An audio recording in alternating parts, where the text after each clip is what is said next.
ఇవాళ చంద్రబాబు నాయుడు గారు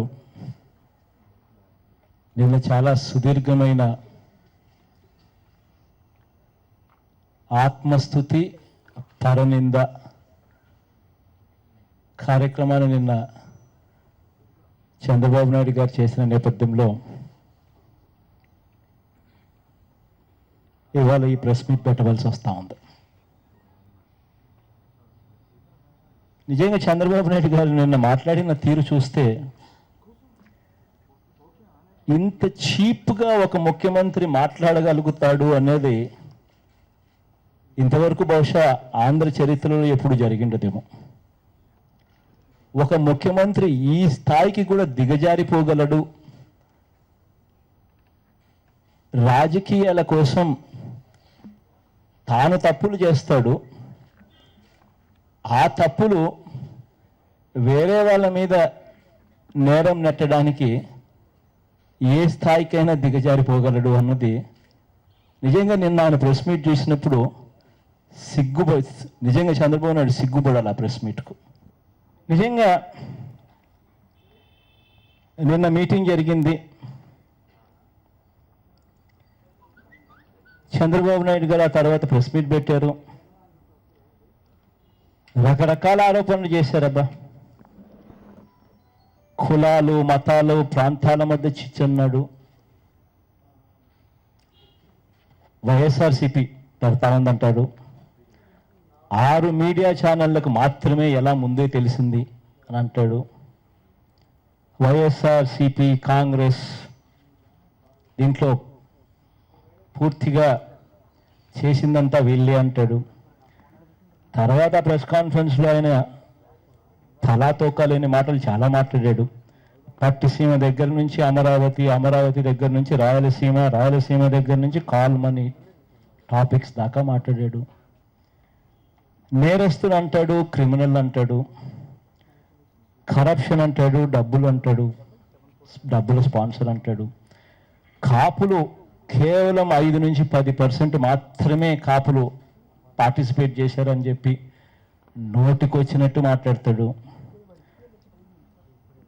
పులివెందుల్లో ఇటువంటి జరిగినా పర్వాలేదు అనుకుంటాం, కానీ ఈస్ట్ గోదావరిలో జరగడం ఆశ్చర్యం అన్న మాటలు తన నోట్లో నుంచి చెప్తాడు. బీసీలు ఒప్పుకోవడం లేదు అని అంటాడు. ఈ నెల జీతాలు ఇవ్వడానికి కష్టంగా ఉన్నామని అంటాడు. ఎఫ్ఆర్బిఎం కన్స్ట్రెయిన్స్ ఉన్నాయి, అప్పులు తెచ్చుకునే పరిస్థితి కూడా లేదు అని అంటాడు. వేసిన కమిషన్ ఒప్పుకోకపోతే కాపులకు రిజర్వేషన్ ఇవ్వడానికి మేమేమీ చేయలేం అని అంటాడు. అసలు నిజంగా ఆయన ప్రెస్ మీట్ చూసినప్పుడు నిజంగా ఆశ్చర్యం అనిపించింది. నేను ప్రెస్ మీట్ నిజంగా చూస్తూ ఉన్నప్పుడు ఇంతసేపు మాట్లాడాడు, కానీ ఆయన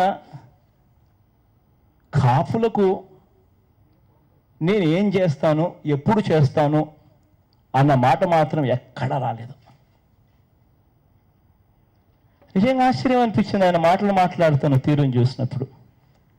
నేరాన్ని అటువైపున తన తప్పుదం బయటికి రాకుండా చూసుకునేందుకు అవతల మీద అబాండాలు, తన తప్పిదం కప్పుపుచ్చుకునేందుకు అవతల మీద అబద్ధాలు చెప్పడం, అబాండాలు వేయడం. నిజంగా చంద్రబాబు నాయుడు గారిని అడగదలుచుకున్నాను నేను ఒకటి, అయ్యా చంద్రబాబు ఇది మీ మేనిఫెస్టోనే కదా అని. చంద్రబాబు నాయుడు గారు ఎన్నికలకు ముందు ఇది మేనిఫెస్టో. ఈ మేనిఫెస్టోలో చంద్రబాబు నాయుడు గారు కాపులకు సంబంధించిన అంశం మీద ఇంతలావుగా ఒక పేజీ పెట్టాడు. పేజీలో తాను అన్న మాటలు, కాపులకు రిజర్వేషన్ విషయమై ప్రత్యేక కమిషన్ నియమించి నిర్ణీత కాల వ్యవధిలోనే బీసీలకు నష్టం జరగకుండా సమస్యను పరిష్కరిస్తాం. తాను అన్న మాటలే. 5 సంవత్సరాల్లో 5,000 కోట్లు కేటాయించి వారి సంక్షేమానికి ఖర్చు చేస్తాం. ఆయన అన్న మాటలు ఇవి.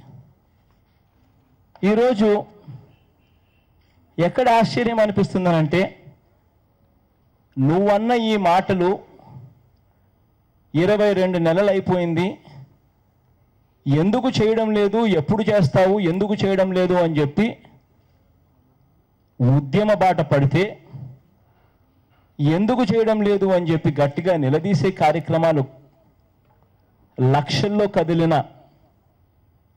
కాపు సామాజిక వర్గానికి చెందిన వాళ్ళంతా కూడా అడిగితే, నువ్వు ఏదైతే మేనిఫెస్టోలో పెట్టావు, నువ్వు ఏదైతే పెట్టావో, ఏదైతే చెప్పావో అది 22 నెలలు అయిన తర్వాత మేము అడుగుతా ఉన్నాం ఎందుకు చేయడం లేదు అని చెప్పి అడిగితే, దానికి సమాధానం చెప్పకుండా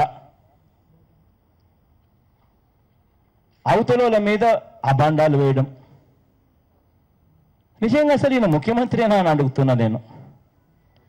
ఇక్కడ నేను ఒక్కటి చెప్పాలి. ఇదే చంద్రబాబు నాయుడు గారు తన మాటల్లో ఉద్దేశించి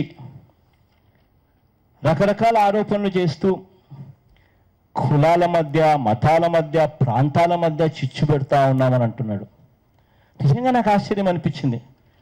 ఎన్నికలకు ముందు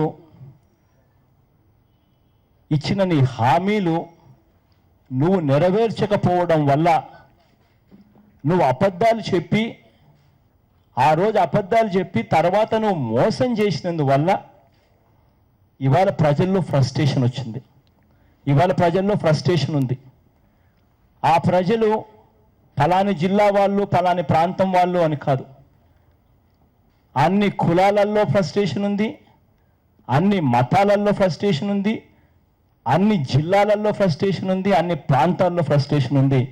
కారణం, ఎన్నికలకు ముందు నువ్వు ఇచ్చిన హామీలు అబద్ధాలు చెప్పావు, తర్వాత మోసం చేసావు కాబట్టి ఫ్రస్ట్రేషన్ ఉంది. ఎన్నికలకు ముందు నువ్వే కదా చెప్పింది రైతుల రుణాలన్నీ కూడా బేషరతుగా మాఫీ చేస్తానని చెప్పి, చెప్పలేదా? ఏ మీటింగ్లోకి వెళ్ళినా, ఏ టీవీలు చూసినా నువ్వు ఇచ్చిన అడ్వర్టైజ్మెంట్లు అవి కావా? మరి మోసం చేసినందుకు నువ్వు క్రిమినల్ నెంబర్ 1గా ఎందుకు అనకూడదు? డ్వాక్రా అక్క చెల్లెమ్మల రుణాలన్నీ కూడా పూర్తిగా మాఫీ చేస్తానని చెప్పి నువ్వు చెప్పలేదా? మీ మేనిఫెస్టోలో పెట్టలేదా? ఏ టీవీ ఆన్ చేసినా కూడా మీ అడ్వర్టైజ్మెంట్లు ఆ రోజు రాలేదా? మరి ఈరోజు ఆ డ్వాక్రా అక్క చెల్లెమ్మలను మోసం చేసినందుకు నిన్ను క్రిమినల్ నెంబర్ 1 అని ఎందుకు అనకూడదు? బాబు వస్తేనే జాబ్ వస్తుంది అన్నావు, ప్రతి ఇంటికి ఉద్యోగం ఇస్తానన్నావు, ఉద్యోగం ఇవ్వకపోతే ప్రతి ఇంటికి 2000 రూపాయలు నిరుద్యోగ భృతి ఇస్తానన్నావు. ఇవాళ ఒక్కరికి ఇవ్వలేదు. నిన్ను ఎందుకు క్రిమినల్ నెంబర్ 1 అని చెప్పి నిన్ను ఎందుకు అనకూడదు? ఇదే మేనిఫెస్టోలోనే, ఇదే ఎన్నికలప్పుడే, ఇదే మీటింగులలో నువ్వంతకు నువ్వే వెళ్ళి కాపులను బీసీలలో నేను చేరుస్తాను, బీసీలకు నష్టం జరగకుండా అని అన్నావు. ప్రతి సంవత్సరం 1000 కోట్ల రూపాయలు ఇస్తాను, 5 ఏళ్లలో 5000 కోట్లు ఇస్తాను అని అన్నావు. ఆ రోజు ఎన్నికలప్పుడు చెప్పావు, ఇవాళ నువ్వు చేయడం లేదు. ఎందుకు నేను క్రిమినల్ నెంబర్ 1 అని చెప్పి ఎందుకు అనకూడదు? ఇలా కులాల పరంగా ప్రతి విషయంలోనూ మాట ఇచ్చింది నువ్వే.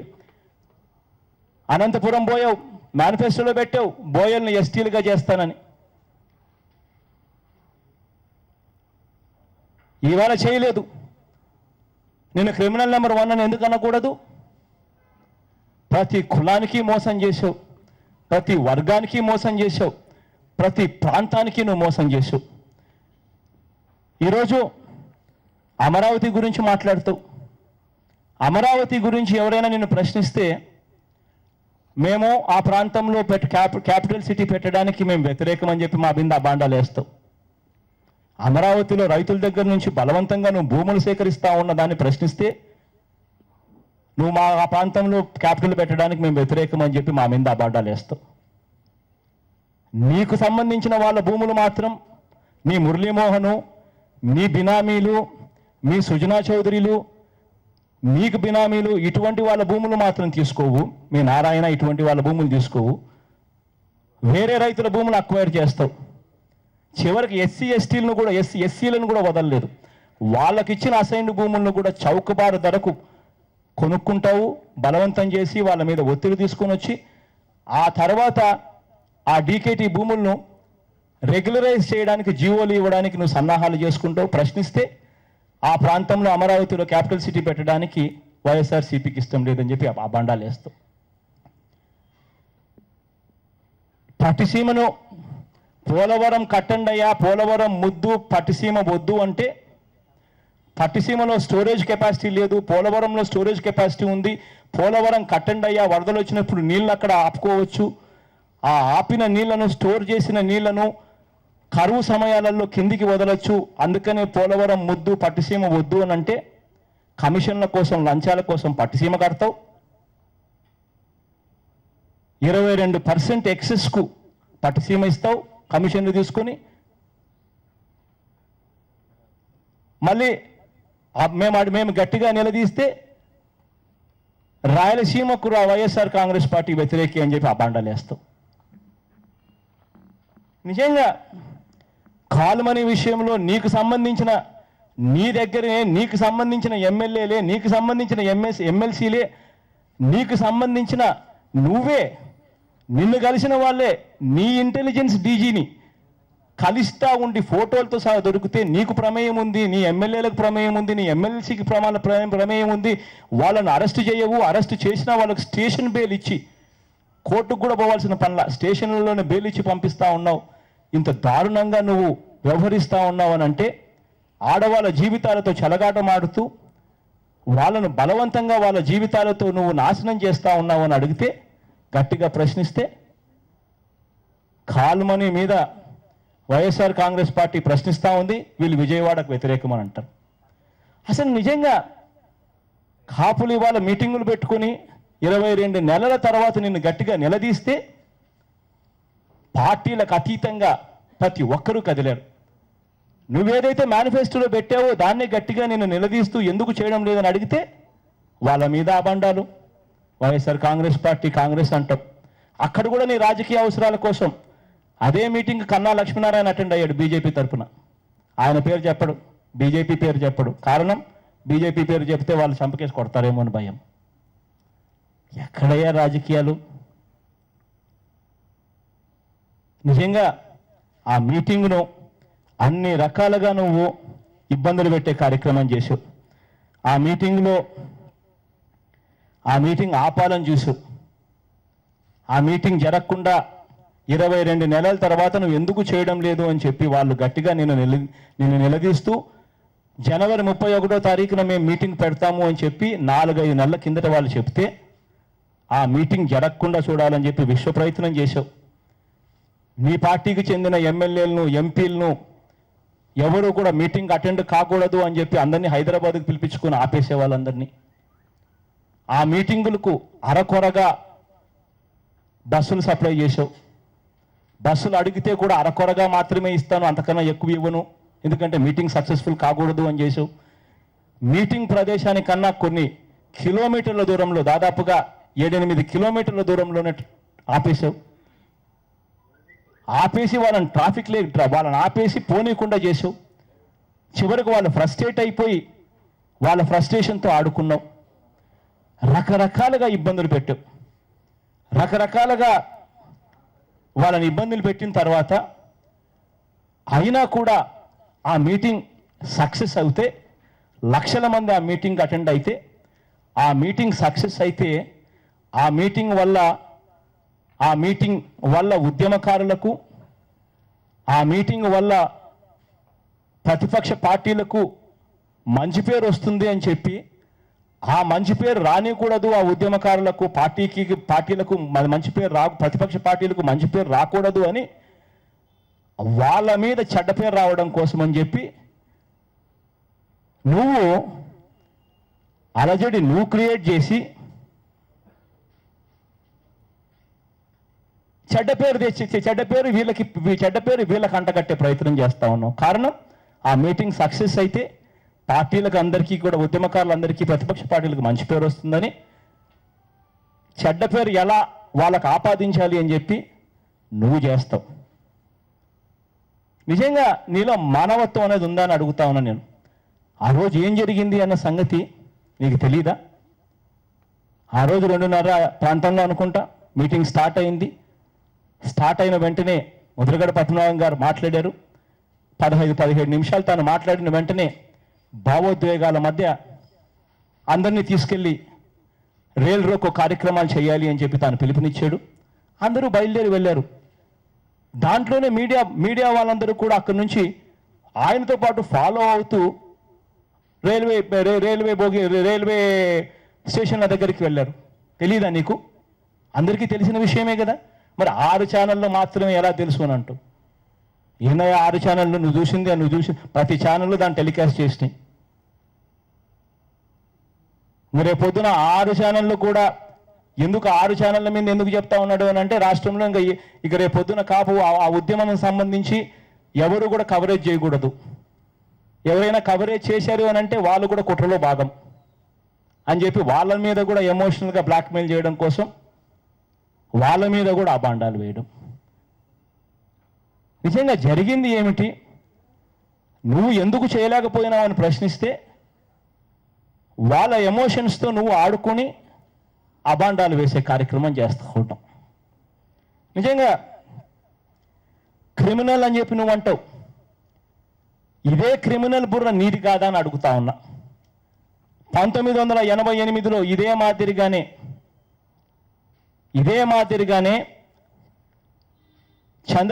మాదిరిగానే తెలుగుదేశం ప్రభుత్వానికి వ్యతిరేకంగా ఆ రోజు విజయవాడలో కాపునాడు సభ జరిగింది. బ్రహ్మాండమైన సభ జరిగింది. అదే 1988 సంవత్సరంలోనే అదే సభ విజయవాడలో జరిగిన సక్సెస్కు తట్టుకోలేక వంగవీటి మోహన్ రంగాన్ని హత్య చేయించావు. నీరా క్రిమినల్ బుర్ర వేరే వాళ్ళదా? నువ్వే చంపించావు అని చెప్పి, నువ్వే కుట్రదారును అని చెప్పి మీ పార్టీకి చెందిన మంత్రి, అప్పట్లో మీ పార్టీకి చెందిన మంత్రి, మీ క్యాబినెట్లో ఉన్న మంత్రి ఏకంగా పుస్తకం రాశాడు. హరిరామ జోగయ్య గారు, చంద్రబాబు నాయుడు గారు తెలిసి చంద్రబాబు నాయుడు గారి ప్రమేయంతోనే జరిగింది అని. అదే వంగవీటి మోహన్ రంగాకు చంపిన వాళ్ళంతా కూడా ఇవాళ ఏ పార్టీలో ఉన్నారు? ఎక్కడ ఉన్నారు వాళ్ళంతా? అదే వంగవీటి మోహన్ రంగారావు గారిని చంపిన ముద్దాయిలు ఇవాళ స్పీకర్. ఒకరు స్పీకర్ పోస్ట్లో ఉన్నారు ముద్దాయిలుగా ఉన్న వాళ్ళు. ఒకరు దేవినేని ఉమా మంత్రి, ఒకరు కోడేల స్పీకర్, ఒకరు మంత్రి దేవినేని ఉమా. మరొకరు విజయవాడ నుంచి విశాఖపట్నంకి వెళ్ళి విశాఖపట్నంలో ఎమ్మెల్యేగా తెలుగుదేశం తరపున గెలిచి రామకృష్ణ నాయన మళ్ళా ఎమ్మెల్యేగా తెలుగుదేశం పార్టీలో ఉన్నాడు. చంద్రబాబు నాయుడు గారు ఇంకొక ముద్దాయి. ఎవరండి క్రిమినల్స్? క్రిమినల్ బుద్ధున్నది చంద్రబాబు నాయుడు గారికి.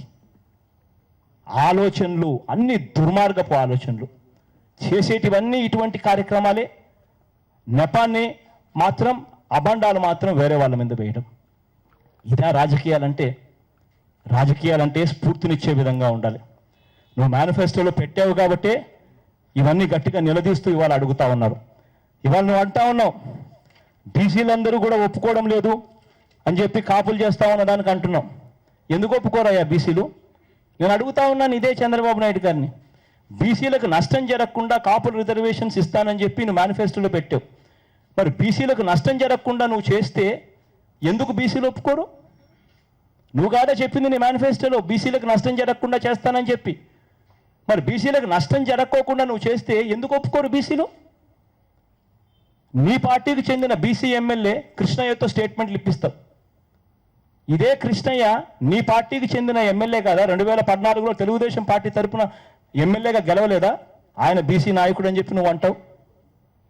మరి అదే కృష్ణయ్య నువ్వు మేనిఫెస్టో రిలీజ్ చేసేటప్పుడు ఇదే కృష్ణయ్య బీసీ నాయకుడిగా ఉన్న ఇదే కృష్ణయ్య మీ పార్టీలో లేడా? మీరు మేనిఫెస్టో రిలీజ్ చేసిన తర్వాత మీ పార్టీ తరఫున కంటెస్ట్ చేయలేదా? మరి అదే కృష్ణయ్యతో ఇవాళ స్టేట్మెంట్ ఇప్పిస్తావు. ప్రతి వర్గానికి మధ్య చిచ్చు పెట్టే కార్యక్రమం నువ్వు చేస్తా ఉన్నావు. కాపులకు బీసీలకు మధ్య ఇవాళ చిచ్చు పెట్టే కార్యక్రమం నువ్వు స్వయాన చేస్తా ఉన్నావు. గతంలో కూడా అంతే. ఎస్సీ వర్గీకరణ అని చెప్పి మాలలకు, మాదిగలకు, ఎస్సీలలో చిచ్చు పెట్టావు. కాన్స్టిట్యూషనల్ అమెండ్మెంట్ అవసరమో అని సంగతి నీకు తెలియదు. ఆ రోజు తెలిసి కావాలని ఒక కార్యక్రమం చేస్తావు, కోర్టుకు నువ్వే పంపిస్తావు, ఆ తర్వాత దాన్ని క్యాన్సిల్ చేయిస్తావు. ఇవాళటికి కూడా నువ్వు పెట్టిన చిచ్చు ఎస్సీ వర్గాలలో ఇవాళటికి ఉంది.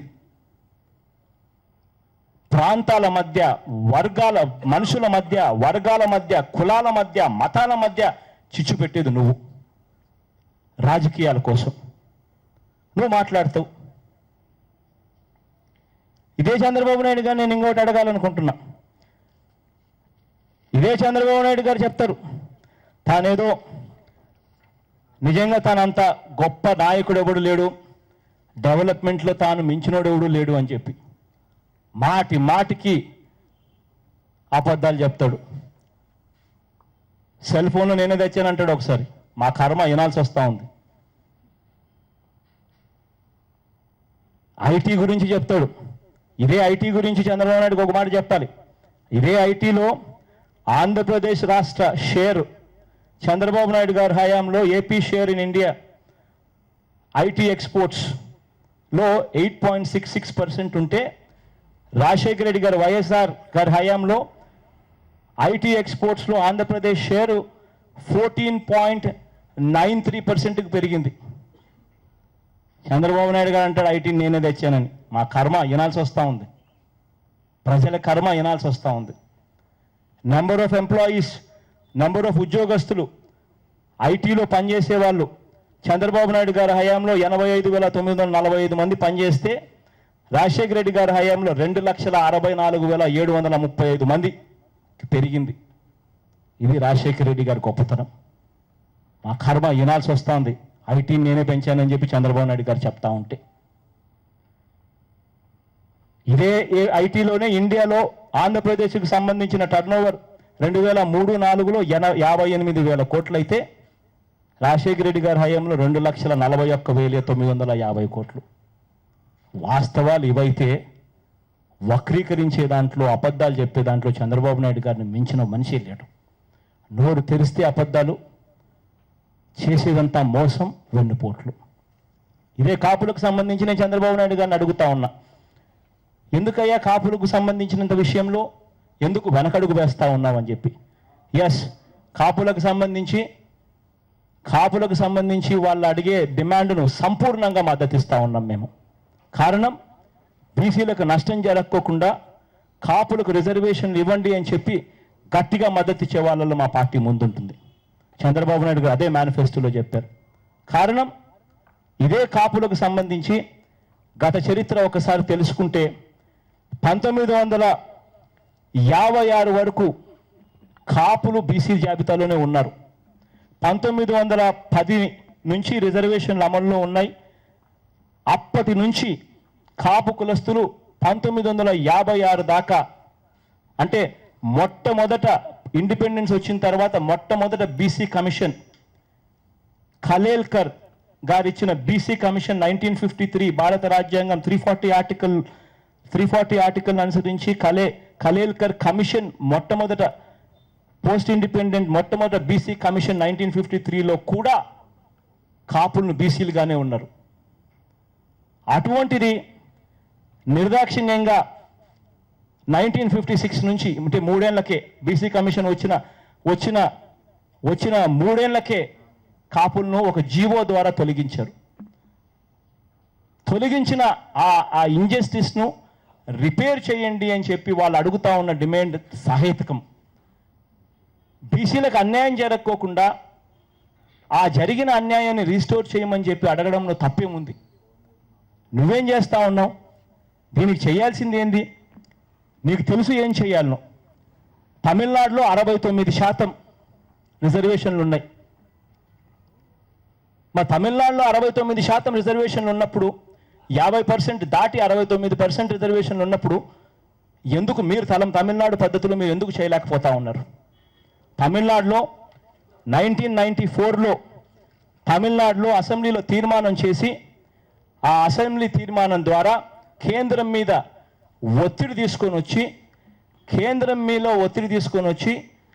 కేంద్రంలో షెడ్యూల్ 9లో దీన్ని ఇన్కార్పొరేట్ చేసే విధంగా కాన్స్టిట్యూషనల్ అమెండ్మెంట్ జరిగింది. షెడ్యూల్ 9లో ఇన్కార్పొరేట్ చేసే విధంగా కాన్స్టిట్యూషనల్ అమెండ్మెంట్ జరిగింది కాబట్టి తమిళనాడులో 69% రిజర్వేషన్లు ఇవాళ అమల్లో ఉన్నాయి. మరి నేను అడుగుతా ఉన్నాను ఇక్కడ చంద్రబాబు నాయుడు గారిని, ఇక్కడ నువ్వు మద్దతు తెలుపుతా ఉన్న బీజేపీ ప్రభుత్వమే అక్కడ కేంద్రంలో ఉంది. మరి నువ్వు మద్దతు తెలుపుతా ఉన్న బీజేపీ ప్రభుత్వం ఇక్కడ కేంద్రంలో ఉంటే నువ్వు చేయాల్సిన పని ఏమిటి?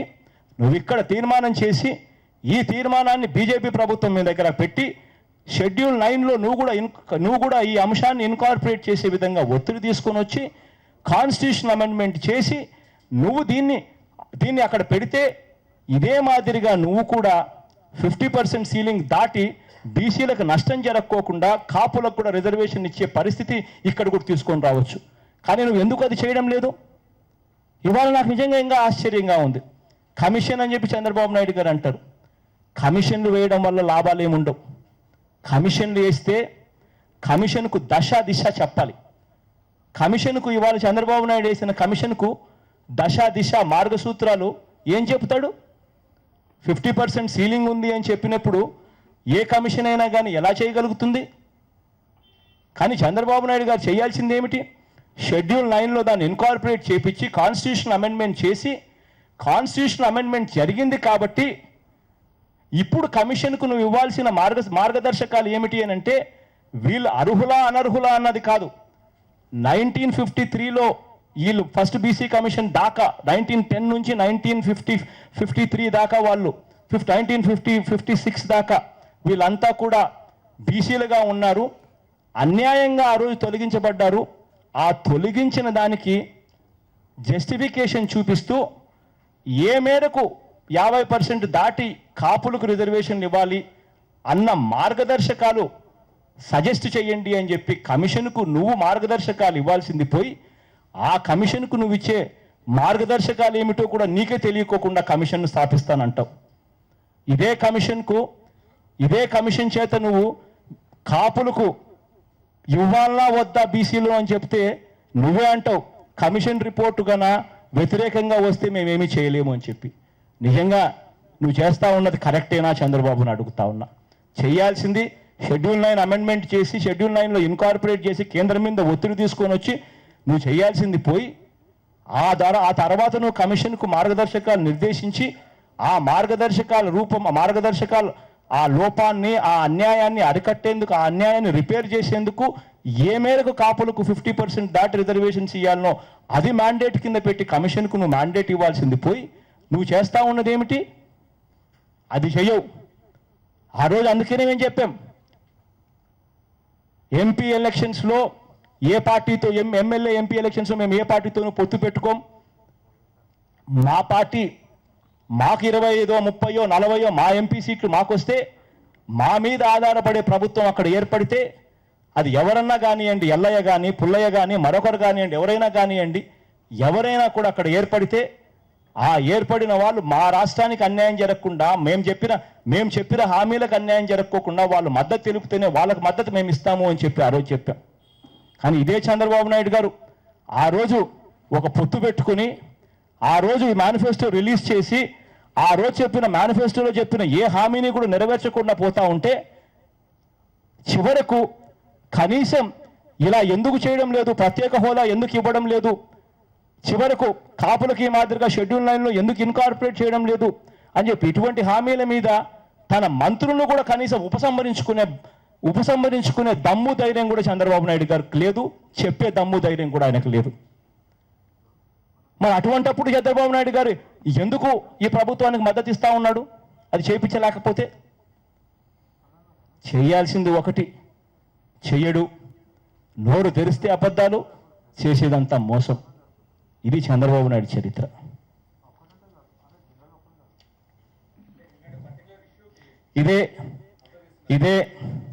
ఇదే విధంగా చంద్రబాబు నాయుడు గారు నేను అన్నారు జీతాలు ఇచ్చే పరిస్థితి కూడా నాకు లేదు కాబట్టి రేపు నెల నేను ఇస్తానో ఈయనో నాకు తెలియదు అని మాట్లాడుతూ అన్నాడు ఒక మాట. అదే మాదిరిగా ఎఫ్ఆర్బిఎం కన్స్ట్రెయింట్స్ నాకున్నాయి, చాలా ఇబ్బందుల్లో ఉన్నాను అని అంటాడు. నేను నిజంగా అడుగుతా ఉన్నాను, ఈయన చెప్పే మాటలకు ఎక్కడ కూడా పొంతన లేదు. ఒకవైపున ఇదే చంద్రబాబు నాయుడు గారు గ్రోత్ రేటు మాది 11.76% గ్రోత్ రేటు, రేపు సంవత్సరం 15% తీసుకొని పోతామని అంటాడు. మరోవైపున జీతాలు లేవంటాడు. నేను అడుగుతా ఉన్నా, కేంద్ర ప్రభుత్వం గత 6 నెలల కాలానికి 2015-16కు సంబంధించి 6 నెలల కాలానికి కేంద్ర ప్రభుత్వం 7.3% జీడిపి గ్రోత్ రేట్ కింద చూపిస్తూ ఉంది. 7.3% జీడిపి కింద చూపించిన గ్రోత్ రేటుకే కేంద్ర ప్రభుత్వం రెవెన్యూస్లో growth rate, overall growth rate 23%, indirect tax revenue growth rate 35.8%. రాష్ట్రాలకైతే అంతా కూడా ఇండైరెక్ట్ ట్యాక్స్ గ్రోత్ రేటే. డైరెక్ట్ ట్యాక్సెస్ మనకు ఉండవు ఏ రాష్ట్రాలకైనా కూడా, ఎందుకంటే ఇన్కమ్ ట్యాక్స్లు, కార్పొరేట్ ట్యాక్స్లు అన్నీ కూడా డైరెక్ట్ ట్యాక్సెస్ అంటారు. సో ఇండైరెక్ట్ ట్యాక్సెసే మనకు మన ఈ రకంగా మరి ఈ లెక్కన 11.77% గ్రోత్ రేట్ చూపిస్తే దాని అర్థం మన రెవెన్యూస్లో మన గ్రోత్ రేట్ దాదాపుగా 40% ఉండాలి.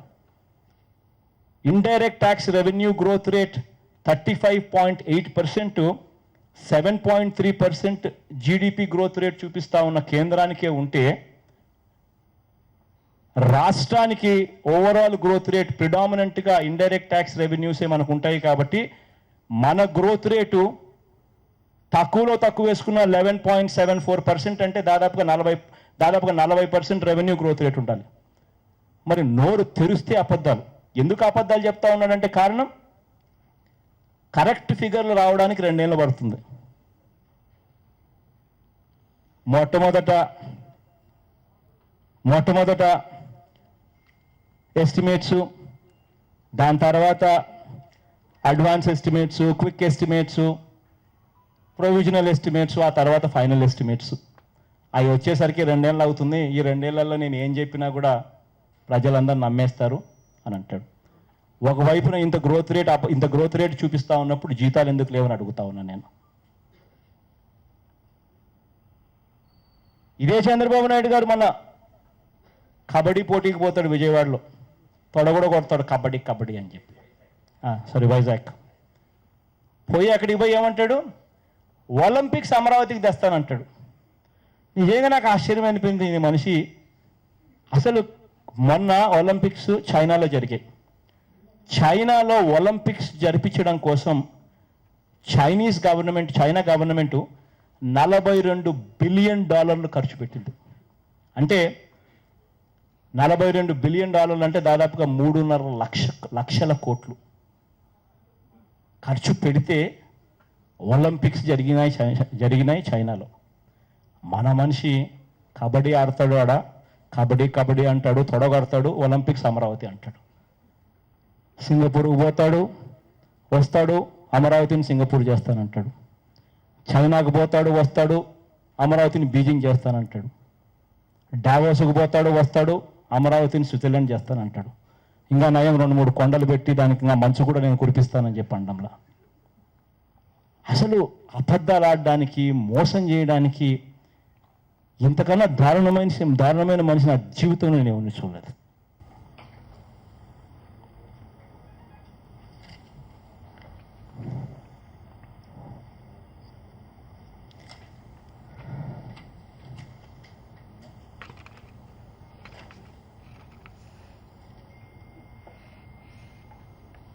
ఇవాళ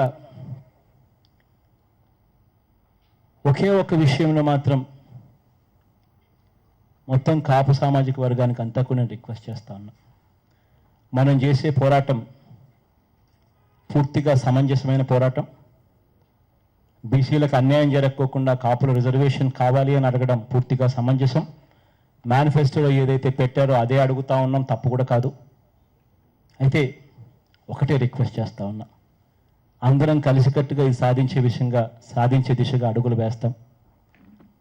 సమన్వయం పాటించండి. ఎక్కడా కూడా డిస్ట్రక్షన్ యాక్టివిటీస్ చేస్తే మాత్రం మనకు చెడ్డ పేరు ఆపాదించే ప్రయత్నం చంద్రబాబు నాయుడు గారు ఇంకా ఎక్కువ చేస్తారు. కాబట్టి అందరూ సమన్వయంతో సాధించే దిశగా అడుగులు వేస్తామని మాత్రం మొత్తం కాపు సామాజిక వర్గానికి రిక్వెస్ట్ చేస్తా ఉన్నాం. Thank you.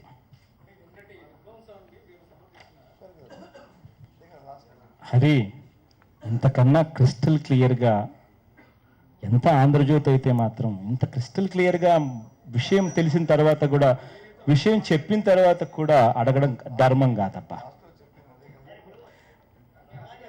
కానీ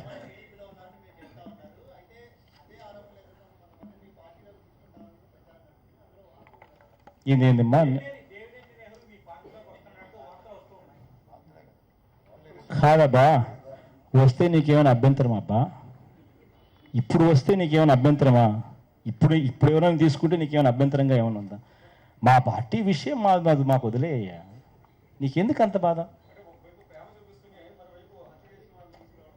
హరిరామ జోగయ్య గారు చంద్రబాబు నాయుడు గారి తెలుగుదేశం పార్టీలో మంత్రిగా ఉంటూ ఏకంగా బుక్కు ప్రచురణ చేసి చంద్రబాబు నాయుడు గారు ఎంత క్రిమినల్లో క్రిస్టల్ క్లియర్గా రాసిన తర్వాత కూడా మీరు ఈ మాదిరిగా ఎంత ఎల్లో చొక్కాలు వేసుకున్న పత్రిక అయితే మాత్రం, ఎంత ఎల్లో చొక్కా వేసుకున్న మీడియా అయితే మాత్రం ఎంత దారుణంగా ఇష్యూను పక్కదోవ పట్టించే కార్యక్రమం దయచేసి చేయొద్దని చెప్పి సవినయంగా మా హరి సోదరుని అడుగుతా ఉన్నాను.